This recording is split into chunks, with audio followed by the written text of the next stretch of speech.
This is your home for St. Cloud State hockey, keeping you up to date on the NCHC. One-timer coming, they score!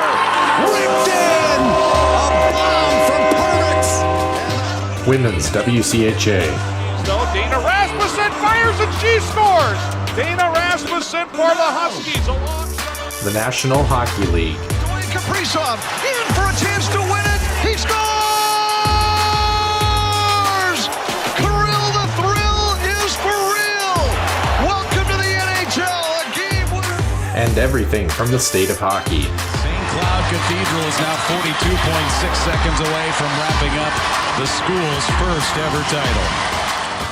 Welcome to the Huskies Warming House Podcast Den.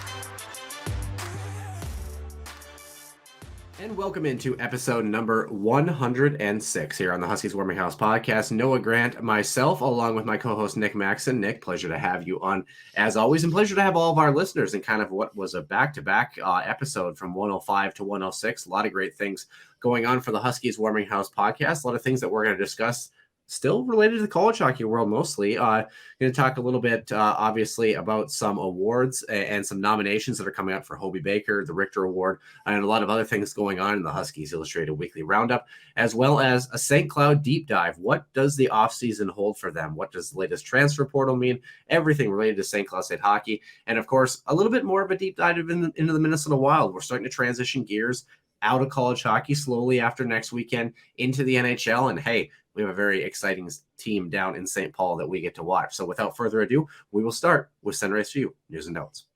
Center Ice View News and Notes. Center Ice View provides you with the best coverage of St. Cloud State Huskies hockey, from game notes, recaps, photos, and more. Go to centericeview.com.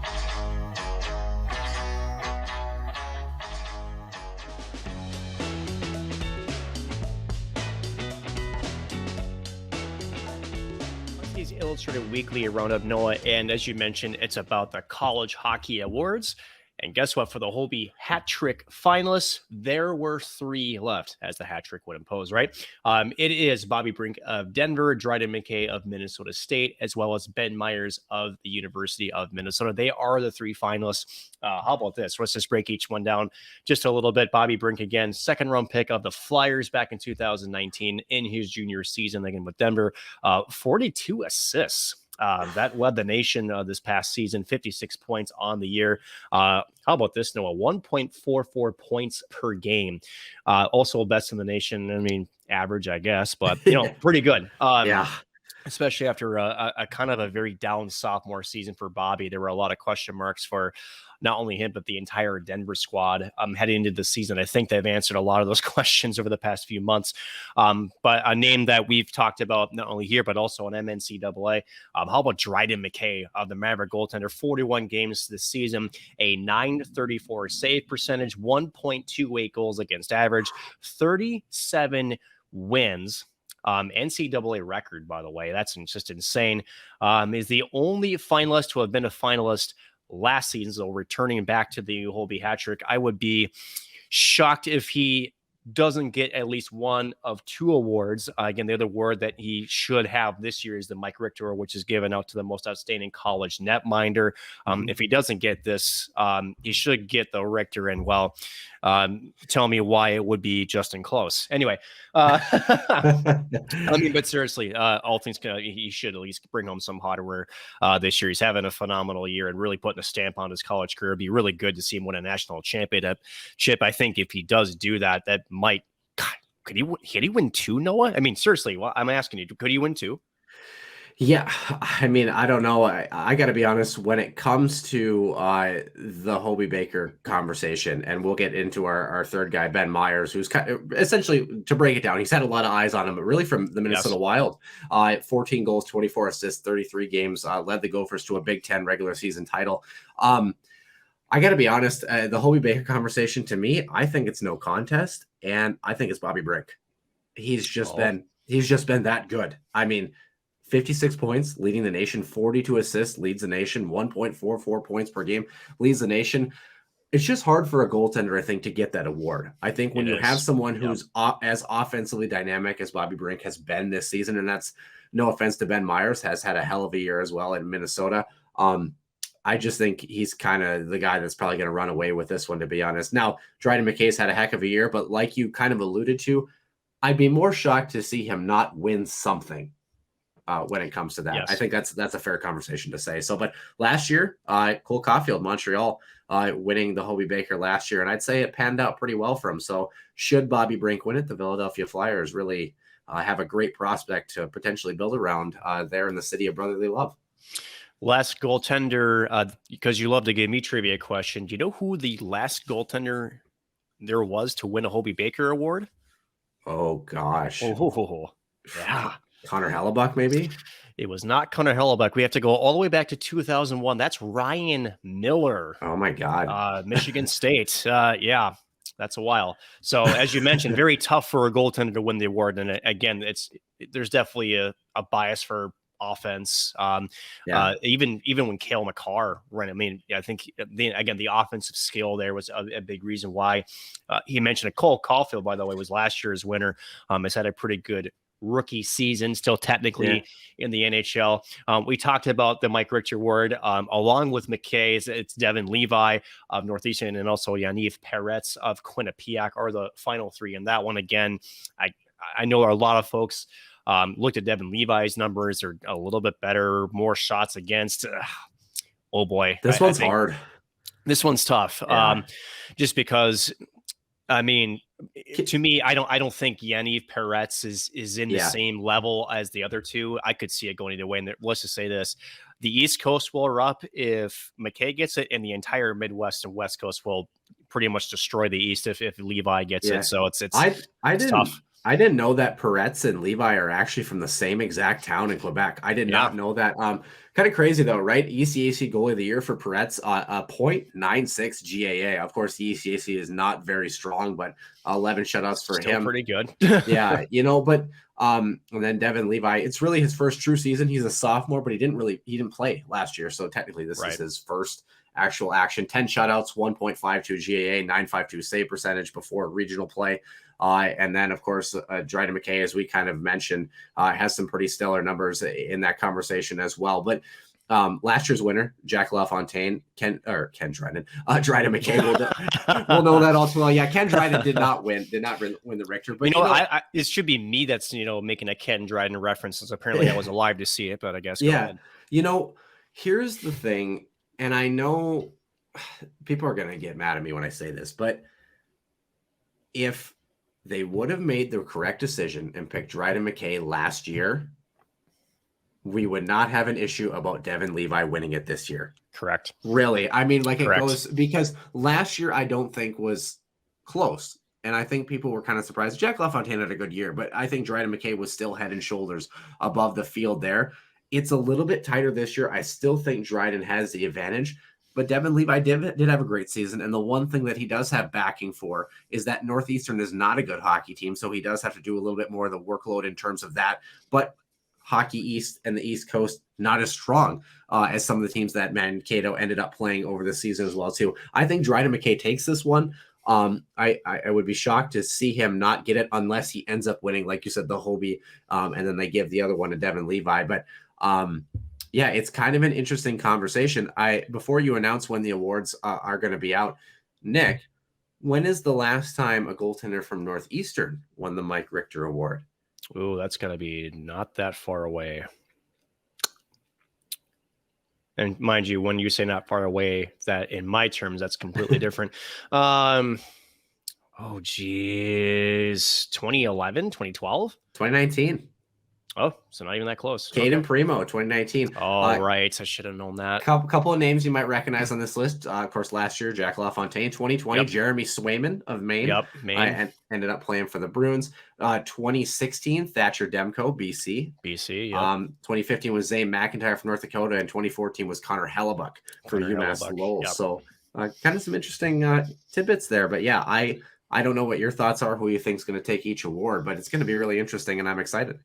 Again, Brink, to me, it has a bit of an edge. And again, to me, it should be Dryden Mckay.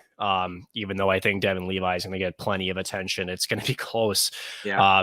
But nonetheless, pretty nuts. So as far as when these awards are announced, right? So the Mike Richter Award and the Hobie Baker Award winner on Friday, April 8th. So that is the in-between day of the national semifinals and the national championship game on Saturday, April 9th. So that's when those awards get out. And to kind of round up some college hockey news, how about some signings? How about some PTOs, that kind of stuff, right? Speaking of out east and a team the Huskies faced last year, the national champion, how about Bobby Trevino, the UMass captain, going to the Rangers? Great signing there. I think he's kind of a more of a grittier player. I don't think he'll be as prolific as a scorer, I think, he was in college, but I think he's definitely got the right toolbox to play in the NHL. Northeastern's Jordan Harris also making his debut with Montreal. Nick Purvis, again, for St. Cloud, signing his entry-level deal. I believe it was a 1-year deal with Tampa. And then, of course, a couple more Huskies. Kevin Fitzgerald, Seamus Donahue going to the ECHL, the South Carolina Stingrays. And also just this afternoon, Easton Brodzinski, a PTO with the Hartford Wolfpack. That's the minor league affiliate of the New York Rangers. So he will finish off the remainder of the season there. Just on a PTO, not an actual longer than that contract. Yeah, kind of interesting. We'll have to see, obviously, how that pans out for him. Guess they're gonna evaluate his penalties, right? Obviously. Oh boy. That'll be one thing. So we'll obviously keep an eye on it, as always. Final topics here in the Huskies Illustrated Weekly Roundup. Let's start with Minnesota in the NHL. The Wild inking 36-year-old defenseman Alex Goligoski to a 2-year deal worth $2 million annually. Nick Maxon was on the wrong side of that particular deal. Yep. In our last show. That's tough. 28 points on the year. It's interesting. Stellar underlying numbers on the offensive side. He's in the 90th percentile for offense among defensemen, but his defense is in the 27th percentile. So he's at like 77 or something like that is his overall score or whatever. The Wild now have $8 million in cap space next year. Kevin Fiala, Jake Middleton, RFAs to be signed next year, and then Marc-Andre Fleury, the only UFA on this roster. But Nick, we're going to talk about this deal a little bit more, so I don't want to break it down too much, but yeah, we'll just leave it. I think we'll kind of talk about it a little bit later. Yeah. Milestone news. 2 that have happened in the last couple of days. First, pretty common one, which is weird to say in the NHL, but Austin Matthews, first player in the National Hockey League this year to hit 50 goals on Thursday. First time in his career as well. So yeah, he is only the 4th Maple Leaf to hit the mark, and the first to do it since what year? Oh, it's been a while. Yes, it has. 56. Okay, not that far. I thought it was in the 50s or 60s. Let's try 1994. You were alive. I was not. I was not paid attention as much so at that time, but yeah, Dave Onderchuk was the last one in 1994. Onderchuk got 15 away. Yeah.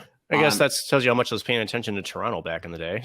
Rick Vive, 3 times he did it for Montreal, and Gary Lehman are the others for the Maple Leafs to pull that off. The next closest to the mark of 50 goals in the current NHL season is Leon Draisaitl. He was at 49 goals entering play on Friday. I have not checked the scores for the Edmonton Oilers to see if he got that one as well. Of course, another milestone very close. The Wild playing Carolina tonight. Kirill Kaprizov tied for the franchise record for most points. How about that, man? 65 games played, 83 points. I think that's shocking, but this one blows my mind even more. Florida, Jonathan Huberdeau, single season record for most assists by an NHL winger in a single season, 71 apples, man. That's unbelievable. Nuts.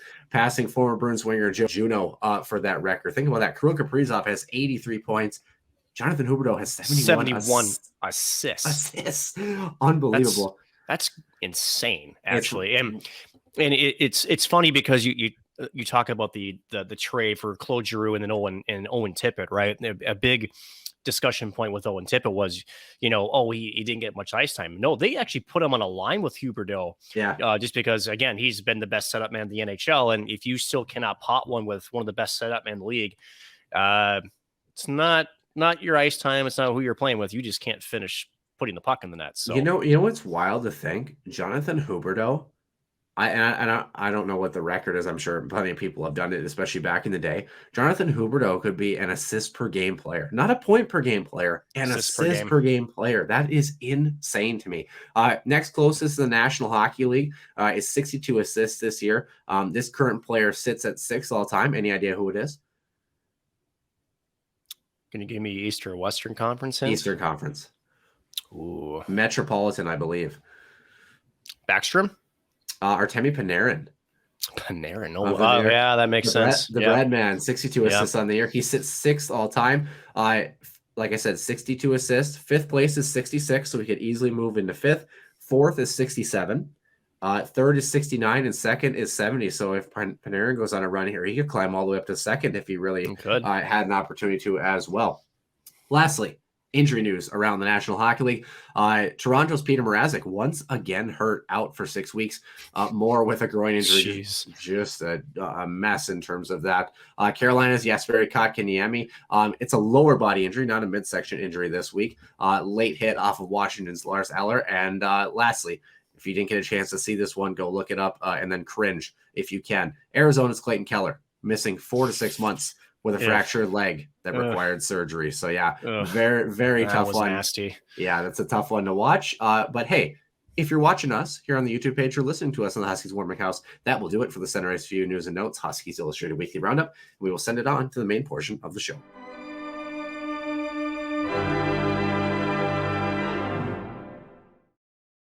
And welcome in to the Huskies Warming House Podcast, episode number 106. Once again, if you didn't remember before, and if you haven't joined us ever, well, Nick Maxon is joining myself, Noah Grant. We're happy to have you along here on this Saturday, April 2nd. You'll hear this episode coming out on Sunday, but we're recording this on Saturday night. So if you're wondering, hey, why haven't you talked about how Kirill Kaprizov broke the record in the Carolina game? Well, because I don't have a crystal ball.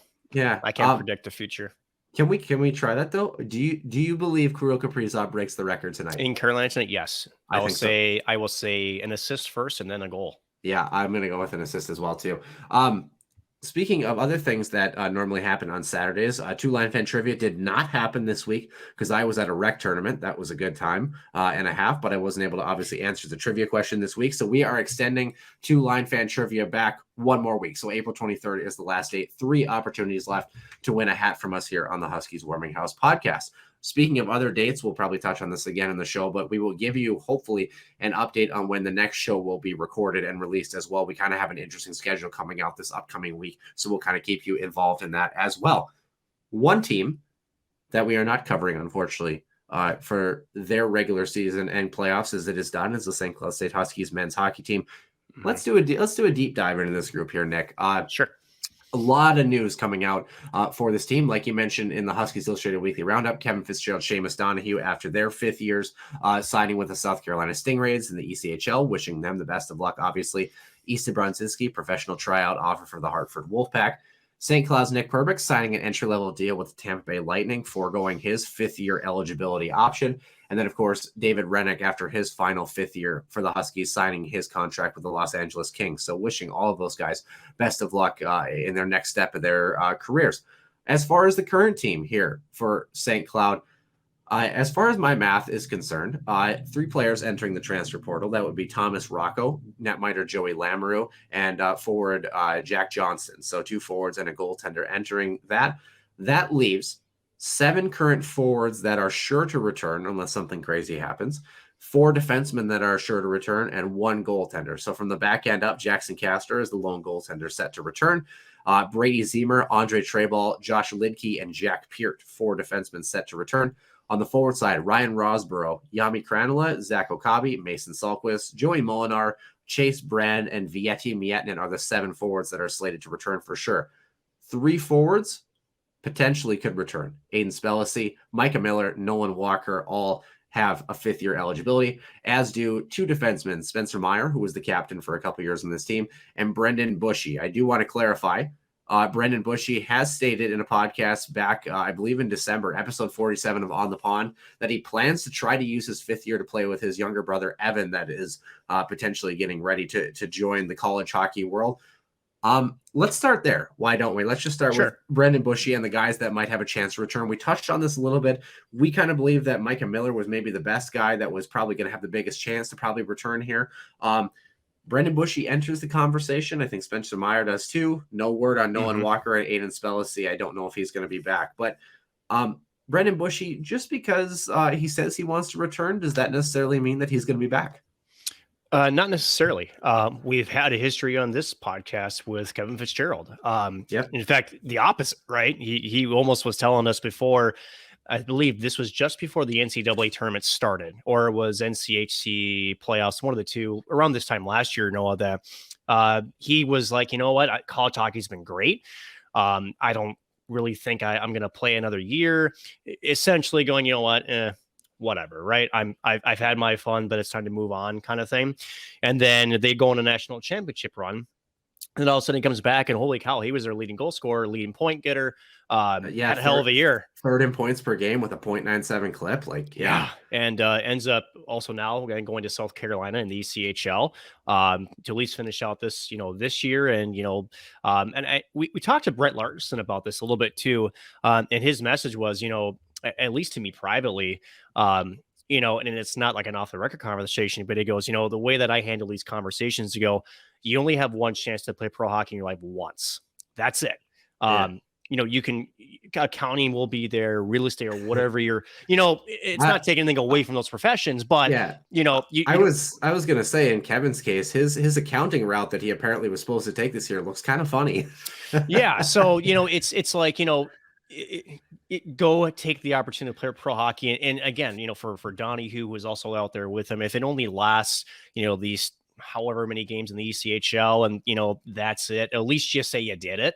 Whereas, the commitment level between the health and nutrition and whatnot is so much that, once you get out of it, you're not getting back in it. So, great story for Kevin. Honestly, I couldn't feel better about a better person on and off the ice. Honestly, again, just a gem of a human being. But going back to Bushy, there's two sides of this, right? There is, first of all, it's been now 4 months, 3 months. So has his opinion changed? Has his outlook on his future changed? Right? We don't know. No. As we mentioned, right, do we often take the little that we hear from players out there, especially at the college level, because these guys aren't really getting interviewed that much. We kind of take it as concrete and cement. That's not how these things go, right? But the other thing, and you mentioned this, Noah, too, and that is Brett Larson and the team has to go, well, if you do come back, this is realistically where I have you in the lineup, or maybe you are sort of a rotating potential like 7th D, which means you may not see all the ice time that you're looking for. And that's about Luke Jaycox last year, right? Those are real conversations. I want to give a prime example, and this is no offense to the kid. I love him to death. Fantastic human being, and hope he's doing well. That's exactly the conversation that Tyler Anderson had last year. Tyler wanted to come back this year and play for a 5th season, and Brett was kind of upfront and saying, you know what, I don't think there's going to be a fit here for you. And now, could Brendan come back? Potentially. Yeah, absolutely. There could be a fit there. But you know what? With the group coming in, and I don't know too much about the freshman group right now, there might not be a fit. There might be a wave-o baby, so to speak, and seeing if they're, going to be come in. So Brendan might want to come back, but the fit has to be there. The coaching staff has to believe that's there. When I look, at the groups that we had mentioned between the forwards and the defensive core, I feel a little bit better, I think, about the defensive core and where they're at right now, just because there's limited positions. Brady Zemer, Andre Treyball, Josh Lidke, Jack Peart, chance for them to really grow and kind of step up and become those guys. That's 4 bodies out of the 6 that you're going to put, or maybe 7 in the lineup every night. So, definitely makes an interesting conversation. Now, does Spencer Meyer return? Do both those guys return? Do you want that veteran leadership on the back end? I'm not particularly sure, one way or the other. They've had great college hockey careers. Obviously, Spencer, a great leader on the back end as well, too. I don't know. I don't have the answer to this one, and I don't think you do either, unfortunately, Nick. We just don't. And we won't know for a while, honestly. And again, let's just say that, Bushy has it in his mind that, because he was 2nd and 3rd pairing, sometimes was the 7th D rotating him. Let's just say, Brett Larson says something in the terms of, I don't know, because there will be, and that's the part with, these open positions, right, is there's nothing that's guaranteed at the college level either, right? So they could say, hey, Bushy, you might be a second or third pairing defenseman. Let's say a couple of these young defensemen come in and actually just beat them out. Yeah. Right. So, then what? So there's no promises on anything. And it's the right way it should be handled, right? You have to earn your spot. And so does it ultimately mean really it's up to Bushy? I suppose at the end of the day, it kind of does, right? I think when you mentioned Tyler Anderson's situation, I think it's a much more unique situation just based on where the team was and where they were going. And again, not a very big class coming in. So I think there was a little bit more of a different conversation that happens. Rather, this is more of your a lot of turnover here. Turnover, right? So there's a lot more question marks than there are going to be answers that we will talk about. And again, a lot of these question marks we won't really know until honestly probably even November, right? When some of these kids get on the ice to play a few games, and we just don't know how they're going to handle it. So no idea. We're going to talk about the transfer portal a little bit too. I mean, the question mark is Brett Larson and his coaching staff might not have the definitive answer on where they want to go, where they might have some guys in mind or have some thoughts in mind, and they're going to kind of transpire as the summer goes along. So there's a lot of things that obviously we have to pay attention to. On the forward side, like I mentioned, Aiden Spellacy, I don't know that he returns. Micah Miller has a chance. I think Nolan Walker, haven't heard anything either way. Could kind of I'm about 40-60 on him in terms of him returning, to be honest with you. I think he has a chance to play at the next level. The question is there a fit? Does he want to? A lot of things obviously related to that. The forward side, though, let's list them off again for you one more time. Ryan Rosborough, who pretty much had very limited action this season. He's entering his sophomore year. Yami Kranula, Zach Okabe, Mason Salquist, Joey Molinar, Chase Brand, Vieti Miettinen. Nick, I wonder if you notice the same trend that I do. What do you notice about this group that's missing? Anything? Size. Well, think more positionally. Center? Yeah. That's kind of an issue. A little bit. Now, there are a few centers that are coming into this what could be a pretty large class coming into St. Cloud. But again, between face-offs and defensive responsibilities, that's a position that is trial by fire, especially when you're making the jump. So, sorry, go ahead. And there's something to be said for, are you a third or fourth line center, or are you a top line or second line center? And those two positions are different. They're the same, but they're different. I wonder if you can elaborate that on me for the fans. So, it's just like, your first and second line wingers versus third and fourth line wingers, right? So, when you're a first and second line center, you're there for possession. You're there for playmaking. You're trying to set up your goal scorers. You're really trying to put points up on the score sheet, right? Whereas your bottom two, you really want to be two things. You want to be a face-off maestro, one, and number two, you got to be a defensive juggernaut. That's essentially what it comes down to. So, I mean, you could argue from the true hockey purist that is it really different? No, but in terms of the way that you're kind of stacked on a line is that you kind of have these, specific roles. And I mean, we talked about it all the season, where Millhammer was sorely missed was in between the dot and Jared Cockrell, that bottom line. It's not even really fair to call them a bottom line. Really, they had a very important shutdown role, and they executed it to a T. And they were so important for the Huskies to go on that long run that they did. And truly, for me, all season, that was really the one thing they were missing in terms of really being a complete hockey team, was that true shutdown fourth line that you could throw out. Didn't matter which zone for a face-off or against some other people's top units, and really just, buy some time for your top guns to rest and also to really change the momentum or the tide of a hockey game. So, I mean, very, very specific roles, and that's kind of what you're expected in terms of those two different groups, if you want to call it top six versus bottom six. Yeah, it's kind of interesting. One guy that might be able to fill that particular void, I'm just doing some math right now. Rosborough.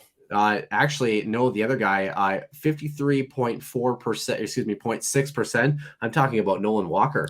in the face-off dot. If you could have him return, he might be someone that makes a difference. Ryan Rosborough, does he have that face-off capability? Will he be a guy that slots in the bottom six that you feel, maybe has a chance, as Joey Molinar, somebody that you try to convert and continue to try to see if you can elevate that game too. There's a lot of things that are really up in the air for this Huskies teams right now. Least of all is goaltending, right?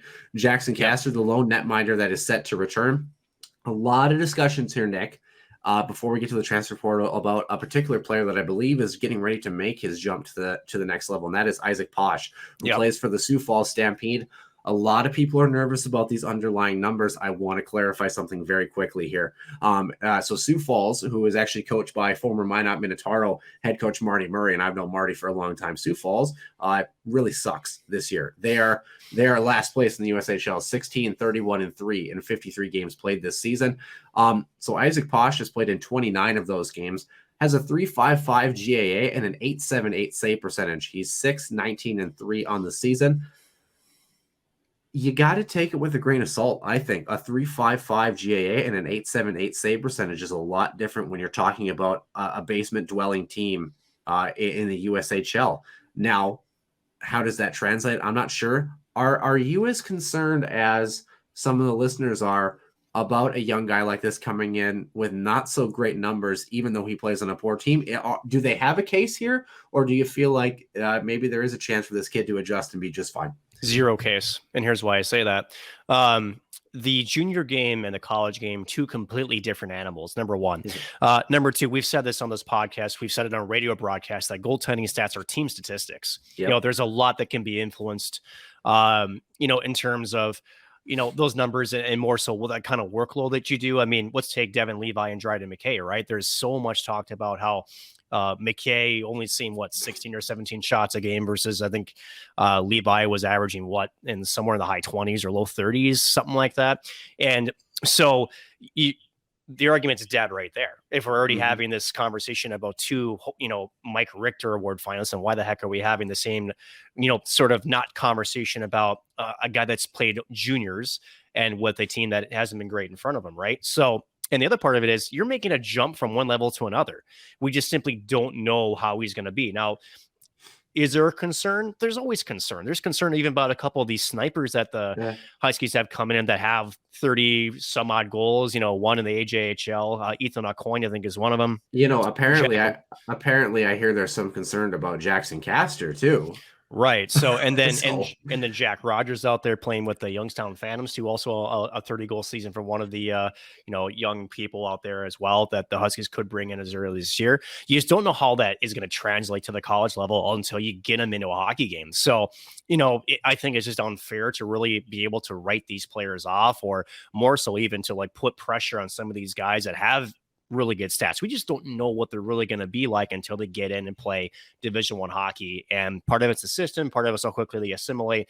But they have to answer the questions themselves. We have zero case to be trying to answer that for them before they even step on the foot in Division I ice. Yeah, definitely. Obviously, you're going to have to find a third goaltender at some particular point here. But let's talk about the transfer portal, Nick, right? Thomas Rocco, Jack Johnston, Joey Lamoureux, all electing to go the transfer portal route. So first of all, I want to thank Sid Wolf from the Rink Live for doing a fantastic job of putting together her spreadsheet that she has. She's done a really good, really great job of this. And it's really nice work here. So as we looked at the previous conversation that we just had for the Huskies, and thanks to all the great information as well from our primetime reporter in Al Appleby, you got Applebeed. Impressive. Unbelievable, the reporting that he has done. Just one of the best in the game. He's been around for 88 years and just amazing. Right. Other than that, as you kind of look at Sid's spreadsheet, I know the first one that maybe jumps on the page, should the Huskies decide to kind of jump around in the transfer portal, I think you're thinking more forward side. I was looking for some centermen. I think the first name that jumps out to me right away is obviously Chase Primo. From Nebraska Omaha, 23 points in 30 games for him. Like she says, consistently a 20-point per year forward, 6'3", 185. He's a guy that I think would be a really good fit on this Huskies team. Good veteran guy, knows the NCHC well. A couple of other players that you kind of take a look in. I have one. Yeah, I'm going to throw one out here, and then I'll let you go. Austin Heidemann.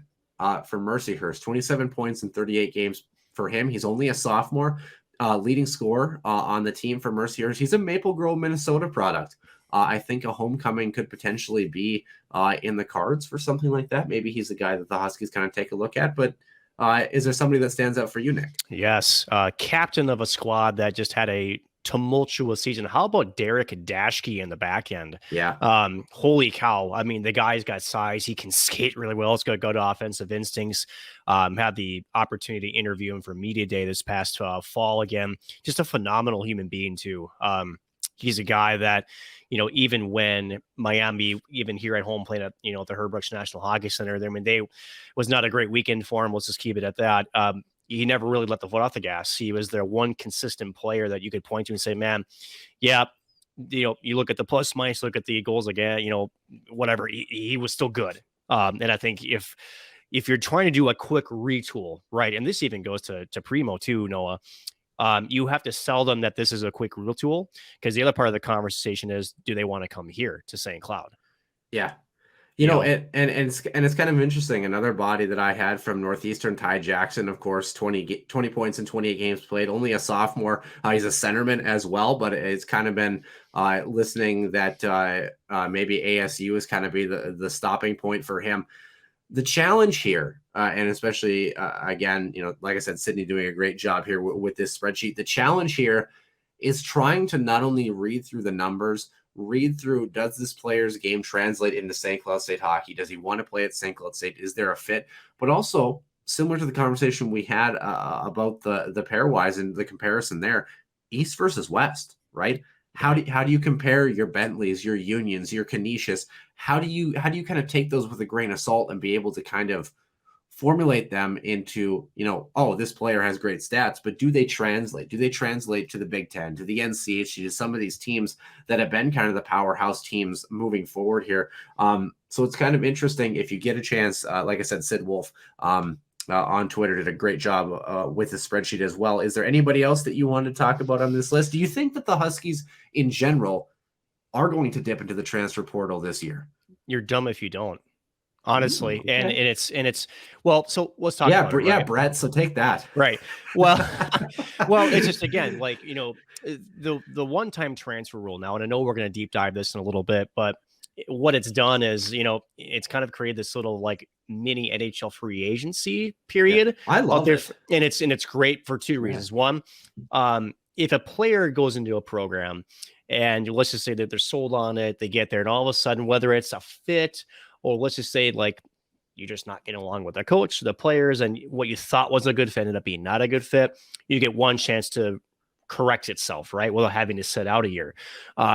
After that, you would have to sit out a year if you want to transfer again. So it's kind of the best of both worlds, in my opinion, Noah, where you give the player and the university some flexibility to try to make sure it's the right environment with the right people. And it goes both ways, right? But at the same time, what that means is if you're not looking for out there as a coaching staff of what's available, I mean, 2 years ago, again, Seamus Donahue, forget this last season, but the season previously, he fit into the system very, very well, as well as Jared Cockrell. They were key pieces to get the Huskies to the national championship game. And then you talk about East versus West, Aiden Spelsey, say what you want about him, but I think you could tell just by the way the lineups sort of evolved over the course of the fall and in the spring, was that he kind of fell out of favor a little bit. And that's with any player, right? Especially the transfer portal, is if you miss, you can miss pretty bad. Yeah. And it's not a correctable issue per se, that's really good for either the squad or the player. So it is a risk per se when you dive into the transfer portal. But again, I think if, like any sports fans out there, if you rather have the Huskies go down swinging, I would rather than not dipping your feet into it all. Yeah, wouldn't be shocked if they go for another goaltender. I know, speaking of Northeastern, TJ Felter, a 934 in 8 games for him. He's only a freshman, only played in 8 games, so take that with a grain of salt with Northeastern's particular schedule. Right. But he's 6'1", 190, so maybe another body. The last one that I want to throw out here, Notre Dame, Cam Burke, senior season, 19 points. He's a centerman, Boxborough, Massachusetts native. Not the biggest guy, 5'10", 176. But he was a guy that I kind of had on the list too as well. I like that pick too, honestly, because Notre Dame plays more of a defensive style, and you want a centerman. And obviously don't know the player super well, but I watched Notre Dame in person, and they get to go for fits, and that's kind of what the Huskies like to do defensively, is give their opposing teams fits. So he might be one of the better paper fits, if you want to call it, to go. Especially if he's someone who's solid defensively and kind of is Will Hammer with a little bit of more pop offensively, Right. so to speak. Kind of interesting in that regard. You know what's funny though, Nick? Somehow nobody's transferring away from North Dakota. I wonder why that is.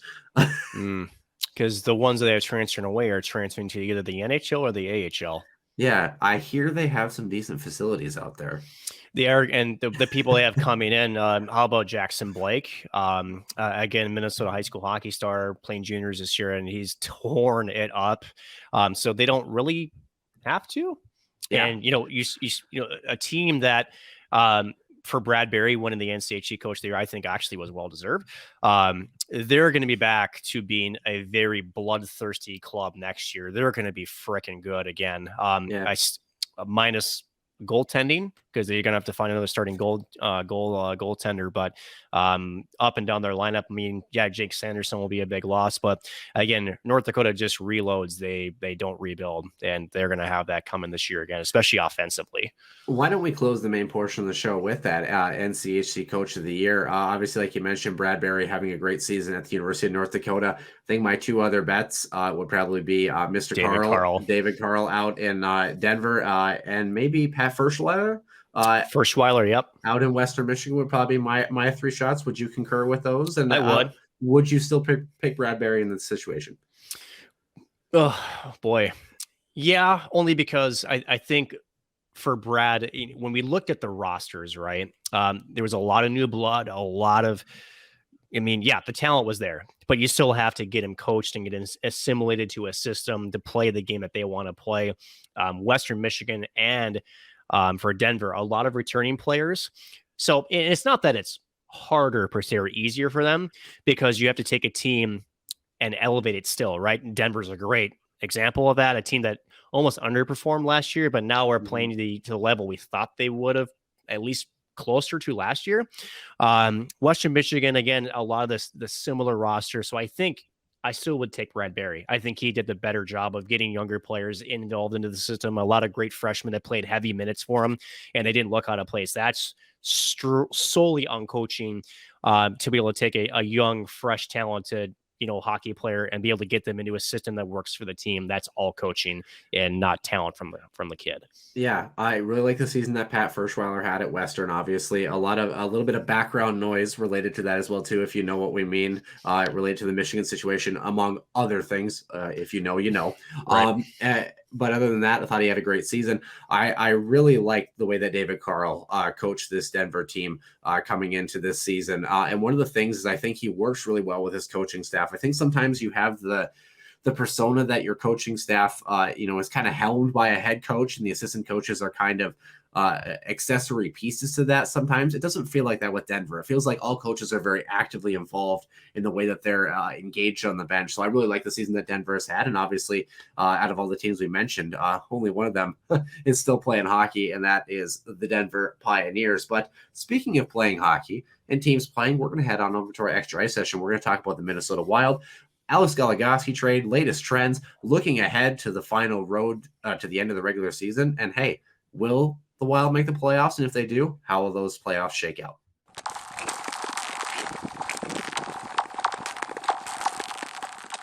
And welcome into the extra ice session here on the Huskies Warming House Podcast, episode 106. Nick Maxon alongside myself, Noah Grant. Nick, Minnesota Wild time here, National Hockey League. Before we get on to kind of what is the latest as far as the Minnesota Wild schedule, let's talk about the one transaction they did have this week, and that was Alex Goligoski's extension, 2 years, $4 million, $2 million annually.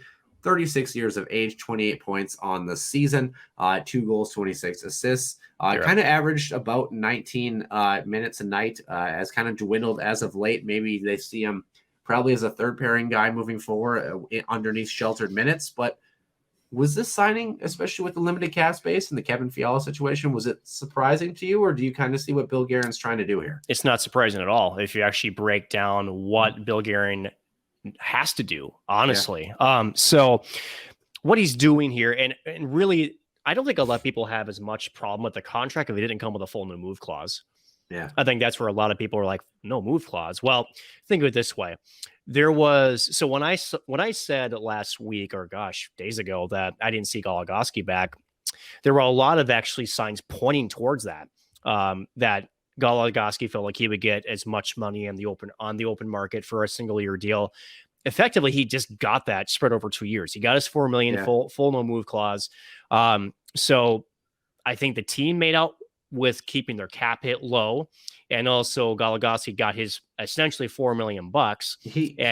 He got what would be his final payday, right? So he wants to probably, his career slowly declining. And I'm not sold on the third pairing thing. I'm not. And here's why I say that. Despite his defensive numbers, right, which haven't been fantastic, I think it's more of they're trying to get him rested for a playoff run. Yeah. I think so. I could see him as a guy that, pairs well with Jonas Brodin. And the only thing is, do you believe that Jared Spurgeon is someone who can roll with Matt Dumba at that particular moment? Jake Middleton complicates things too, obviously, in that situation as well too. But one of the things with Alex Goligoski too, you mentioned the no move clause. 36 years of age, last for sure big contract in the NHL, probably has a chance to end his career in Minnesota and kind of, go by the wayside at 38, 39. We'll see when we get to that point. I mean, fans might not like to hear this. I get it. The NHL is a business. You want to be a little bit ruthless. Golly Goose has earned it, man. He's earned that contract through his National Hockey League career. He's earned it in the sense that, you know what? He's paid his dues. He's played in the show for a long time. You know what? He kind of wants to be in Minnesota. He wants to stay in Minnesota, feel like he has a little bit of security as he kind of rides off into the sunset. Now, does that make it right for Bill Guerin to just throw a no-move clause on that sucker? You can argue that either way, but I think Billy G is a man who you could characterize as a player's GM and understands what it's like to be in that position at the end of your career and kind of want to have that security. I'm not totally uncomfortable with it, to be honest, because it is a contract. Not either. Because it is a contract that, if worse comes to worse, you buy him out, you bury him in the press box, or you can get him to waive a no move clause. You can still waive it. So here's the other thing that people forget: when you sign a contract, there's got to be mutual interest in both the squad and the player. So, and again, why did this happen? Right? Why? It's more than Goligoski, right? Every Minnesota Wild fan knows that next year the cap penalty is great, amazing, is wonderful, right? And you're not getting help from the salary cap, $1 million extra. But think about that. That's half of his salary. So to a team, and that just might have been the conversation. They might have said, you know what, we want to give you $1 million a year, but with the extra space, it kind of enticed him to stay. I don't know. I don't know if it was like that, but I think it more has to do with, okay, if we can control roster spots, right? If we can get as many people under contract as possible and know where we stand money wise, this is setting up to what they're going to do with Kevin Fiala and or Matt Dumba. That's exactly where this is heading.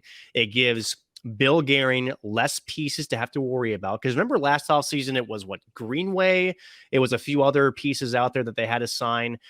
So it made things a lot more to juggle, right? Where now it's like, okay, I have to focus on, what do you do with Middleton? What do you do with essentially the two big pieces are, again, I mentioned before, 22 and 24.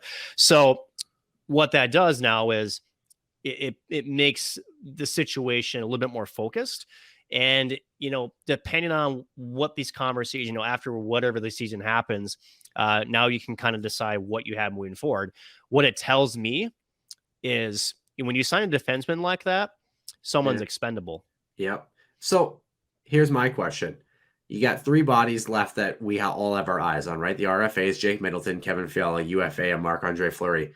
You're Bill Guerin. You get to keep 2 out of 3. What do you do? If you're lucky. Oh, boy. that was the most Minnesota answer. I know. Oh boy. boy. So here's when having a good team has problems of a good team, right? Where you want all 3, but you can't.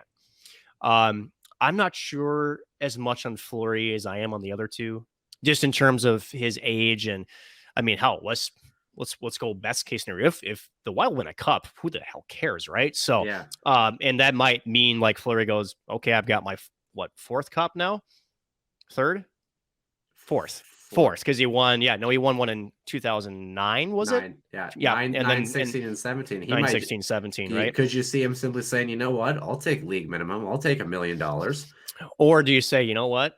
I'm done. I have won 4 cups, right? It's so I think the two names that I'm worried about are Dumba and Fiala. So do you have a replacement for Dumba who does exactly what he does? Not necessarily. I know people look at Kalen Addison. Kalen Addison, Nick. He's not the same player. And when it comes to playoff time, you need the size, a little bit of grit, and Kalen just isn't built like that, right? And I'm sorry, but Dumba's got a better shot. He doesn't use it as much as I'd like him to, but that's more of a systematic thing. Well, I digress. But then you got Kevin Fiala, right? Who, I'm sorry to say this, it might be a hot take. I don't think he's looked as great lately. Number one, you can see he's trying to do a lot right now. He turns the puck over at very inopportune times. But when he's on his game and he can be a game breaker, he is the high risk, holy hell, high reward type player. Well, the funny thing is, Nick, you said it feels like he's trying to do a lot. Well, lucky for you, he's still been able to do a lot production wise, He has, and that's the risk with him, is if he's like the first 20 games of the season, he wasn't doing a hell of a lot. So random question, just because piqued my curiosity. Do you ever see a scenario in which Kevin Fiala is actually willing to take a hometown discount because he likes playing with Matt Boldy, he likes the makeup of this team? You don't see it happening? Nope, not after the negotiations that transpired last year. They were far away on numbers, and the Wild got a pretty favorable arbitration, I think, ruling. And as a player, with his production this year, he's going to have a lot more leverage at the table. And if you get to arbitration, which it's not going to happen, but the Wild brass know this, you do not have the same type of advantage going into this offseason with Fiala as he does. He has more of the cards in his deck than the Minnesota Wild brass does. Do you think Bill Guerin regrets not taking a stab at a price point that maybe seemed a little high after last year, but maybe would seem more within value? No, because again, flexibility this year to be able to make some of the trades that he made. Sure. And also too, like, this often kind of gets missed, but again, with Fiala, you see when he puts in the work, and you see when it does, is part of that also to kind of put a spark on him a little bit. Yeah, potentially. Is there a little bit of that too? Don't tell me it isn't. You know what blows my mind? The Minnesota Wild, like we said, about $8 million in cap space heading into next season projected, right? Keyword about. That is with the $15 million or whatever you want to call it in cap, isn't it? 12 should be next year. Whatever it is of cap hell. This Minnesota Wild team is one of a top 10 team in the National Hockey League with all of that. You know what I mean? Like that's pretty impressive to be considered. Now, we're focused on this season. We're at 65 games played for the Minnesota Wild, about to be 66 by the time this recording comes out, heading down to the regular season. So, Nick, the Minnesota Wild, what are some numbers that might be imperative for them to hit or miss the playoffs? What do they need to do to clinch their spot as far as the Central Division, wild card, whatever it may be? I think you have to get at least to 100 points to be in the top 3. I do feel like, because you have the Wild at 84 in second place, right behind Colorado. That actually might be an outdated number. I like the way you say that, right behind Colorado. Colorado's only and St. Louis again trailing just behind, and then obviously Nashville. So I still think 100 points is where you have to get to in order to be in the top 3, not a wild card spot. Because, well, if you don't want to face either Colorado or who is the other Calgary. Calgary, no, you don't want any of those in your first round. Absolutely not. So if you're the Minnesota Wild, do you kind of have a number that you're maybe trying to avoid here? Something that might spell disaster as you kind of go through your last. What is 82 minus 66? 16. That would be 16 games. Yeah. Okay. I think you have to at least go 10-6. Honestly, again, because I think if the Wild really want to make a statement, they need to stay in that second spot. Because you get home ice. Now I could say this and I'll be for nothing, because St. Louis right now, if the playoffs started today, would be their current first round matchup. That's their kryptonite. In terms of, I think, the worst stylistic matchup they could face, I'd rather have Nashville creep up. Yeah. And they're not that far behind. They're 2 points away. Yeah. Minnesota struggled against Calgary. Actually, this might be the year, though, a la 2014, where Minnesota might somewhat like the matchup against Colorado. They've really had the Avs' number in the regular season, but I wouldn't want to mess around with that lineup. Playoffs are a different animal. Yeah. Well, I don't know. Maybe here's what you do. And this is going to trigger a lot of Colorado fans, and I don't care. Colorado has their first round matchup. Nazem Kadri gets pissed off, and then he knees somebody in the face and he gets suspended. Then you face him in the second round. Nazem Kadri, because what a season he's had point wise. Holy heck in a hockey stick. Where's Matt Cook when you need him? Oh boy. Actually, not that far away, which is the most hilarious thing. He's here in Minnesota. I was gonna say he might not be far away, but his knee's probably super close. Yeah, probably. So, but no, like I still think you want to have a home ice series. You take care of business against either St. Louis or Nashville. Go into it feeling high. Won a playoff round for since 2015. Last time they got in the second round. No, 14. Was it still 14? I thought. Same year. That was Stanchion Gate too. Yeah, I know that was Stanchion Gate, and that was second round. That was Chicago. Yeah, that was Chicago. Yep. Holy hell! I say, how do you not have that one seared in your memory? I am. Yeah, I was just going through the motions there. I also have an image of Danny Heatley screening for a 1T at the bottom of the circle there at the goal line on the far boards. No, that was Kevin Fiala last week. That was also So 50 and 2. I don't know. So, yeah. but no, like go 10-6. Ideally, I think you want to be 12-4. Yeah. Does that even add up? Yeah. 12-4. Yep. Yeah. So, here's the plan, Nick. The Wild go 16-0 and then they just do it again. So they practice. They go 16-0 and then just do it again. That the LA Kings weren't even that good when they went on their run 2012. So no, I'm not buying that. So it's like you had mentioned. So for those who are wondering, the Eastern Conference is basically locked up. Effectively. Yeah, there's no chance, I don't think, for the Islanders to catch. So let's recap the East just so people know on the other side.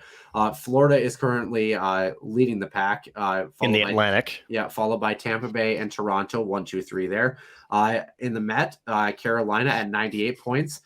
Followed by the Rangers and Pittsburgh, and then Boston and Washington kind of pulling up the rear. Boston and Washington have some work to do to try to get in either conference spot for them. Can we just make sure we don't forget this number? So Washington, meaning the second wild card, at 84 points. The Islanders, they are the third team at in 71. The wild. They're at 7. There's a 13-point gap. There's just no way. Yeah, there's just no way. There'd have to be a monumental collapse. Now the West, very wide open here. So starting with the Pacific, Calgary at 89, LA at 84, Edmonton at 83. Vegas is in the second wild card spot from the Pacific at 80. In the Central, the Avs running away with this one, 104 points for them. Minnesota in second at 87, St. Louis at 84, and Nashville in the first wild card spot at 82. Below Vegas in that second wildcard spot, Dallas is at 79 with four games in hand on cow. Vegas. Vegas is in kind of a little bit of trouble here. You talk about a team that probably has to win 12 of their last. They actually would have to win 12 games in a row because that would be 82. They've already played 70 games. 10 of 12 probably. Yep. The only other team that really has a crack at it is Winnipeg. 69 games played, 76 points for them. They're kind of a long shot, but they're still in the convo. After that, same number of games played for Vancouver at 73. I think they're out. I think that's too much of a hill to climb for them. So, Nick, if you had to predict today what you think the matchups in the West are going to be, who gets who in the playoffs? Do the Minnesota Wild make the playoffs? And if so, where do they end up? They're in for sure. Colorado, again, they're locking up the Central. Pacific wise, I'm not as sold on Calgary maintaining that number one spot. However, they've also played 3 less games in LA, also 2 less games in Edmonton. Edmonton is kind of righted the ship here a little bit. How about the fact that the LA Kings are in a playoff spot? Like, what a turnaround it has been for them. It's a great job by Rob Blake down there in Los Angeles. That's because they signed David Rennick. Exactly. Duh. But I'll take that back. No, Calgary takes the Pacific. Yeah. Here's what I think will happen, though. I still think I think Nashville could climb and eventually eclipse St. Louis and get into that third spot. I think Minnesota stays in the second spot in the Central. I think Edmonton would eventually eclipse Los Angeles. Those two will just swap. And this is going to be an unpopular take, but I think Dallas is going to overtake Vegas in the final cut. I just think there's just... I don't think that's unpopular. And it's, if you're a Dallas Stars fan, you better be thanking your lucky stars that you're in this situation, because their season has been a tumultuous ride, to say the least. It's been, for literally the lack of a better word, a roller coaster. For the ups and downs of that. But I think the math is going to help them. Now, with that being said, what Dallas is probably going to do is somehow lose 5 straight to get back to the same amount of games played and completely, throw their chances. And Vegas is going to go on an unbelievable win streak, and they'll somehow win the Western Conference. Just because how these things go in hockey. But yeah, no, Dallas is in a prime position to get back in the mix. And the one caveat to that, Noah, is that Vegas is starting to get healthy.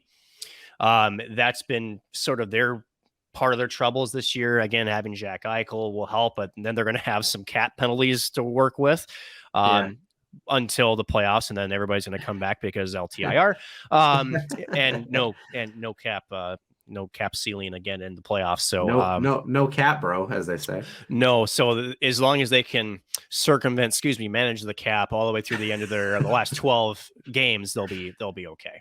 Yeah, I agree with you. I am all about Dallas making that jump. In fact, I wouldn't be shocked if Dallas actually jumps into the first wildcard spot. That's the only change that I'm going to make on yours. I think that Minnesota does also get Nashville. I agree with you. St. Louis has been playing well as of late in terms of goal differential, but I don't know. With the recent developments for them, it's kind of been an interesting ride. So I believe that St. Louis actually drops to the second wildcard spot. They get Colorado in the first round. That actually would be a very good thing for Minnesota, because they would beat the hell out of each other in that first round. Would. Nashville will not play host. They will visit Minnesota in that matchup. Calgary will actually have the matchup against the Dallas Stars, and Edmonton will host the LA Kings. I'm all with you on that one. I'm curious to see in about 2.5 weeks how freaking wrong we are at that. Very wrong, but I don't know that. There's nothing. Okay, so yes, the Stanley Cup final, but to me, I think the first round of the Stanley Cup playoffs is the best round to watch because of all the great matchups, the different schemes. And it's hockey that starts at 4:00 and goes all the way through midnight, and the overtimes. There's so many memorable moments that happen in the first round. Honestly, there's a couple of things here and there that happen in the later rounds, but to me, honestly, the more drama happens in the first round. So I don't know. I'm looking forward to it. It will begin. Was it May 5th? I think is when the first rounds. It's because the end of the regular season, I believe, April 30th. Yeah, which is much later than what it used to be. It's part of that, shifting COVID. it back from COVID, and it's really not even a month, because the normal regular season would end mid-April, so it's only about 2 weeks behind.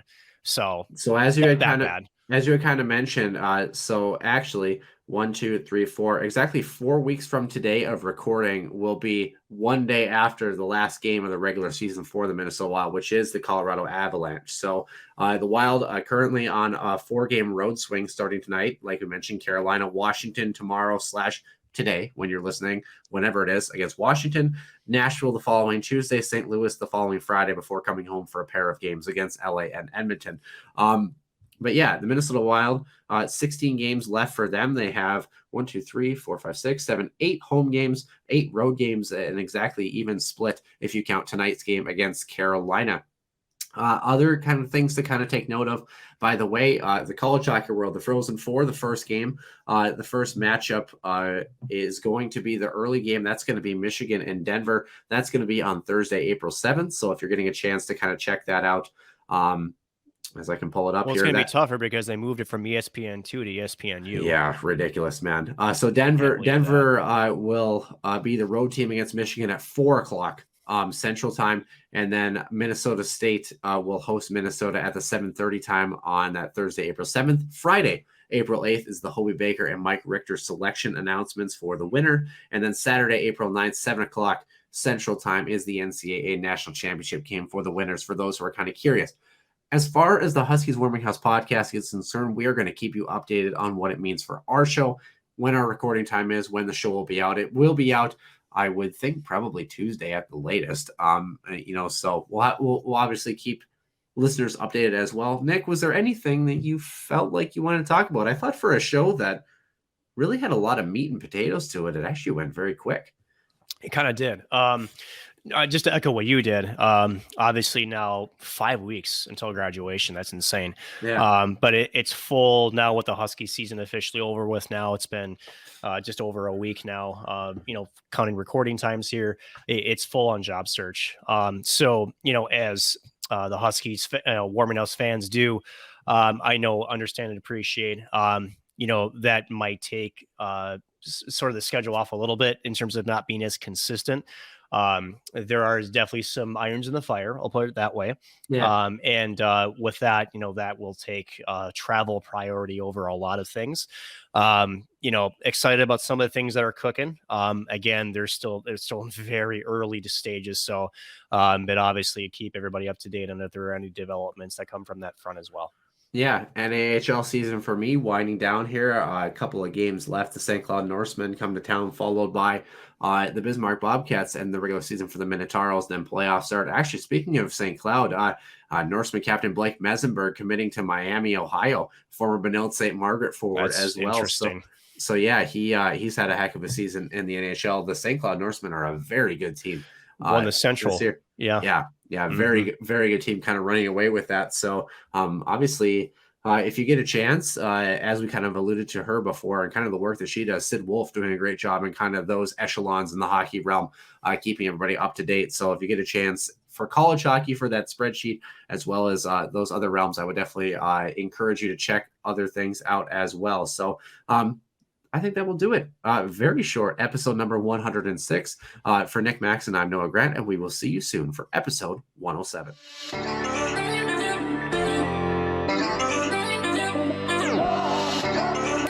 One-timer coming, they score!